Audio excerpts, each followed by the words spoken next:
ደጌ ክብሬ ናት ማረጌ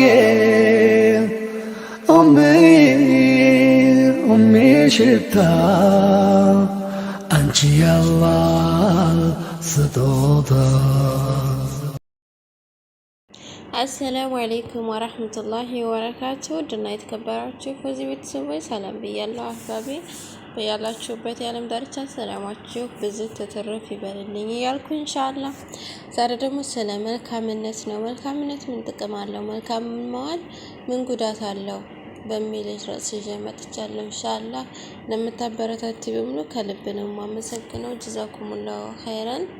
እናንተንም አላህ በያላችሁበት ሰላም ያርጋችሁ። ሁላችንንም አላህ ይጠብቀን ኢንሻአላህ። መልካምነት ማለት በአጠቃላይ ሲታይ ጥሩ የመሆን ጥራት ወይም ሁኔታ ማለት ነው። ሰፋ ባለ መልኩ ሲገለጽ አንደኛ የባህሪና የስነ ምግባር ጥራት። መልካምነት ከሰው ልጅ ውስጣዊ ባህሪ ከሚያሳየው ስነ ምግባር ጋር በእጅጉ የተያያዘ ነው። ደግነትና ርህራሄ፣ ለሌሎች ሰዎች ኮሜንት እና ፍላጎት ትኩረት መስጠት፣ መርዳትና መረዳዳት፣ ልግስና፣ ያለምንም የግል ጥቅም ፍላጎት ሌሎችን ለመርዳት ፈቃደኛ መሆን፣ ታማኝነት እና ቅንነት፣ እውነተኝነትና በስነ ምግባር በጸና አቋም መመራት፣ በጎነት፣ የሌሎች ጥቅም እና ደህንነት ማሰብ፣ ትክክለኛነት እና በጎ ምግባር፣ በሞራል ደረጃ ትክክለኛ እና ተቀባይነት ያለው ነገር ማድረግ። ሁለት የነገር ወይም የጥራት ልቀት። የመልካምነት የሞራል ባህሪን ብቻ ሳይሆን የልቀት ወይም የጥራት መለኪያንም ሊያመለክት ይችላል። ጥሩ ውጤት የነገርም ወይም የአሰራር ልቀት። ለምሳሌ የስራው መልካምነት ሲባል የጥራቱ ልቅነት ማለት ነው። ጠቃሚነት እና አዎንታዊነት። አንድ ነገር ለጤና ወይም ለሌላም ዓላማ የሚሰጠው ጥቅም። ለምሳሌ አትክልቶች ለሰውነት ብዙ መልካምነት አላቸው ሲባል የጤና ጥቅማቸውን ያመለክታል። በአጭሩ መልካምነት በስነ ምግባር ደረጃ ትክክል ያልሆነውን ነገር ማድረግ፣ መናገር እና ማሰብ ሲሆን ይህም ስራንም ለራስም ሆነ ለሌሎች በረከትና ጥቅም የሚያመጣ ነው። እያንዳንዱ ሰው በየዕለት ተግባሩ ሊተገብረው የሚገባ የህይወት መሰረት ነው። የመልካምነት አስፈላጊነት። መልካምነት የሰው ልጅ ግንኙነቶችና አብሮ መኖርን የሚያጠናክር መሰረታዊ ምሰሶ ነው። በግለሰብ ደረጃ ውስጣዊ ሰላምና ደስታ። ደግና በጎ አድራጎት ያለው ሰው ብዙውን ጊዜ ከፍ ያለ የህይወት እርካታ እና ውስጣዊ ሰላም ይሰማል። ሌሎችን መርዳት በራሳቸው ውስጣዊ አዎንታ ስሜቶችን ይፈጥራል። የበለጸገ ስብዕና። መልካምነት የሰውየውን ታማኝነት፣ ታጋሽነት እና ርህራሄ በማጎልበት የተሟላና የተከበረ ስብዕና እንዲኖረው ያደርጋል። የማህበረሰብ ደረጃ ጠንካራ ግንኙነት። መልካምነት በሰዎች መካከል መተማመንን፣ መከባበርን እና ፍቅርን ይፈጥራል። ይህ ደግሞ ማህበራዊ ትስስርን ያጠነክራል። የጋራ እድገት። ሰዎች እርስ በርስ ሲደጋገፉና ሲተባበሩ የጋራ ችግሮችን መፍታትና ለሁሉም የሚጠቅም እድገት ማስመዝገብ ይቻላል። አዎንታዊ ለውጥ። በጎ ተግባራት እንደ ማዕበል ተሰራጭተው አዎንታዊ ለውጥ እንዲመጣ ያደርጋሉ። አንድ ሰው ያደረገው መልካም ነገር ሌሎችን ለተመሳሳይ ተግባር ያነሳሳል። ሁለት የመልካምነት መገለጫዎች። መልካምነት በተለያዩ መንገዶች ይገለጻል። ትናንሽ ደግነት፣ ቀላል የሆኑ ድርጊቶች፣ ፈገግታ፣ ጥሩ ቃል መናገር፣ በር በመክፈት ወይም የጎደለውን ማሟላት። እነዚህ ሁሉ የዕለት ተዕለት መልካምነት መገለጫዎች ናቸው። ይቅርታና መቻቻል። የሰዎችን ስህተት ማለፍ፣ መቻቻልና በሰላም ለመኖር መወሰን ታላቅ መልካምነት ነው። ለራስ ደግ መሆን። መልካምነት ለሌሎች ብቻ ሳይሆን ለራስም ርህራሄንና ክብርን መስጠትን ይጨምራል። መልካምነት የማያቋርጥ ልምምድ የሚጠይቅና የመረጥነው የአኗኗር እንጂ በድንገት የሚመጣ ነገር አይደለም። ስለ መልካምነት በፍልስፍና ወይም በሃይማኖታዊ እይታ ውስጥ ያለውን አቋም መመልከት እንችላለን። ሶስት የመልካምነት ፍልስፍናዊ እይታ የጥንታዊም ሆነ የዘመናችን ፈላስፎች መልካምነትን እንደ ዋና የሰው ልጅ ግብና የሥነ ምግባር መሰረት አድርገው ይመለከቱታል። የአርስቶትል እይታ ታዋቂው ግሪክ ፈላስፋ አርስቶትል የመልካምነት የመጨረሻ ግብ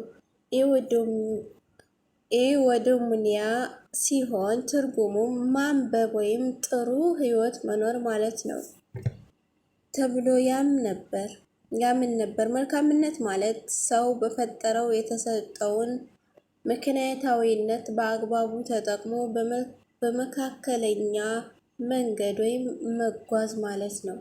አንድ ሰው በድፍረትና በልግስና መካከል ያለውን ሚዛናዊነት ሲጠብቅ ያኔ መልካም ይሆናል።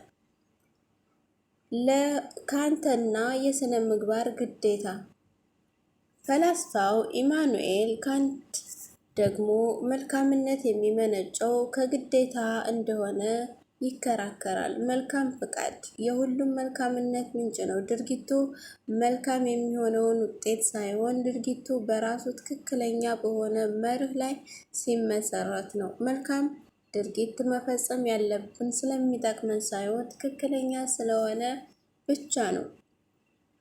4 ሃይማኖታዊ ግዴታ በሁሉም ዋና ዋና ሃይማኖቶች ውስጥ መልካምነት የአላህ ሱብሓነሁ ወተዓላ የፈጣሪ ባህሪ ተደርጎ ይወሰዳል እና አማኞች እንዲከተሉት የሚጠበቅባቸው ዋና ትዕዛዝ ነው። በመልካምነት ከመንፈስ ፍሬዎች አንዱ ተደርጎ ይወሰዳል። አማኞች የአላህ በራሱ መልካምነት ምንጭ እንደሆነ ያምናሉ እና የሰው ልጅ ለሌሎች በፍቅርና በቸርነት ሲያገለግል መልካምነቱን ይገልጻል። በእስልምና ኢህሳን ወይም ልህቀት መልካምነት ማለት በእምነትና በድርጊት ውስጥ ከፍተኛውን የልቀት ደረጃ መድረስ ማለት ነው። እስልምና አማኞችን ለሌሎች ፍትሃዊና ቸር እንዲሆኑ በር ያበረታታል። ይህም መልካም ተግባር እንደሆነ ይቆጠራል። በሌሎች እይታዎች ቡዲዝም ደግነት እና ርህራሄን እንደ ዋናዎቹ መልካም ባህሪያት ይቆጠራል። የይሁድ እምነት በጎ ስራዎች ላይ ትኩረት ይሰጣል፣ ይህም ዓለምን ለመጠገን ቁልፍ ነው ብሎ ያስተምራል። በአጠቃላይ መልካምነት የሞራል አቋም ብቻ ሳይሆን የህይወት ጥበብ፣ የደስታ መሰረትና ሰላማዊ ማህበረሰብ መፍጠሪያ መንገድ ነው። መልካምነት በዕለት ተዕለት ህይወት መተግበር መልካምነት የትልቅ ስራ ውጤት ብቻ ሳይሆን በየቀኑ በምናደርጋቸው ትናንሽ ነገሮች የሚገነባ ነው። የትናንሽ ደግነት ተግባራት እነዚህ ድርጊቶች ከፍተኛ ድርጊት የማይጠይቁ ነገር ግን ትልቅ አዎንታዊ ተጽዕኖ የሚፈጥሩ ናቸው። በፈቃደኝነት እርዳታ መስጠት፣ ጎረቤትዎን ዕቃ እንዳያነሳ መርዳት፣ ለስራ ባልደረባዎ በፈቃደኝነት ድጋፍ በመስጠት ወይም ለሌላ ሰው በር መክፈት፣ አዎንታዊ ቃላትን መጠቀም፣ ሰዎችን አመሰግናለሁ፣ ጥሩ ስራ ሰርተሃል ወይም ይቅርታ ማለት፣ አበረታችና ሞቅ ያለ ቃላትን መናገር የሌሎችን ቀን ያበራል። ጥሞና መስጠት አንድ ሰው ሲያወራ በትኩረት ማዳመጥ እና እውነተኛ ፍላጎት ማሳየት፣ ይህ ትልቅ የርህራሄ መግለጫ ነው። ፈገግታ ለሰዎች በተለይም ለማያውቋቸው ሰዎች ፈገግታ መስጠት አዎንታዊ ስሜት እንዲፈጠር ይረዳል። ለርህራሄ ማጎልበት መልካምነት የሚመነጨው የሌሎች ሁኔታ የመረዳት ችሎታ ነው። ራስን በሌላው ጫማ ማስቀመጥ ከመፍረድ ወይም ምላሽ ከመስጠቶ በፊት ቆም ብሎ የሌላውን ሰው ስሜት እና ሁኔታ ለመረዳት መሞከር። ትዕግስት መለማመድ ከሰዎች ጋር በሚደረግ ግንኙነት ትዕግስተኛ መሆንና ፍጹምነትን አለመጠበቅ።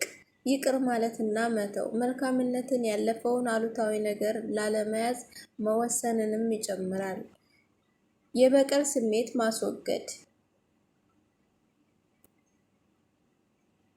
የተደረበብንን ስህተት በመተውና ይቅር በማለት ራስን ከውስጣዊ ሸክም ነፃ ማድረግ። ለራስ ይቅርታ ማድረግ ስህተትን ሲሰሩ ከልክ በላይ ራስን አለመውቀስ፣ ነገር ግን ከስህተቱ ተምሮ ወደፊት ለመቀጠል ለራስ ደግ መዋል። የመልካምነት ዋጋ መልካም ተግባር በዋነኛነት የሚፈጸመው ከልብ የመነጨ ፍላጎት እንጂ ሽልማትን በመጠበቅ ባይሆንም መልካምነት ከራሱ ጋር አብሮ የሚመጣ ውስጣዊ ዋጋ አለው። የተሻለ ጤና ምርምሮች እንደሚያሳዩት ደግነትና ልግስና የጭንቀት ሆርሞኖችን በመቀነስ የደስታ ሆርሞኖችን እንዲለቀቁ በማድረግ አካላዊና አእምሯዊ ጤናን ያሻሽላል። የማህበረሰብ አጋርነት መልካምነት ሰዎችን ስለሚያሰባስብ አስቸጋሪ ጊዜ ሲገጥመን የመደገፍና የመረዳዳት ሰንሰለት ይፈጥራል። በአጠቃላይ መልካምነት የሌሎች ሰዎች ሕይወት የምናበራበት እና የራሳችንን ሕይወት ደግሞ ትርጉም ባለው መንገድ የምንሞላበት ዘላለማዊ እሴት ነው። ይህም ውይይት በተወሰነ መልካምነት ፈተና በመጠቀም በሕይወት ውስጥ ወዲያውኑ ሊተገበሩት በሚችሉ ተግባራዊ ምክሮች መጨረስ እንችላለን። የኔ ወዶች ኢንሻአላህ ዛሬ ቪዲዮአችን ይሄን ይመስላል ማለት ነው። እንግዲህ አላህ Subhanahu Wa Ta'ala ከመልካሞች አድርገን ያው ራሳችን መልካም ስንሆን ለሰዎች መልካምን እንውላለን ማለት ነው። መልካሞችን ያብዛልን ኢንሻአላህ። በያላችሁበት የዓለም ዳርቻ ሰላማችሁ ይብዛልኝ። ሰላም፣ ፍቅር፣ አንድነት ለእናት ሀገራችን እያልኩኝ እኔ ለዛሬ በዙ ሰናበታችኋለሁ። ሰላም አለይኩም ወራህመቱላሂ ወበረካቱ። ደጌ ክብሬናት ማረጌ ሽታ አንቺ ያላህ ስጦታ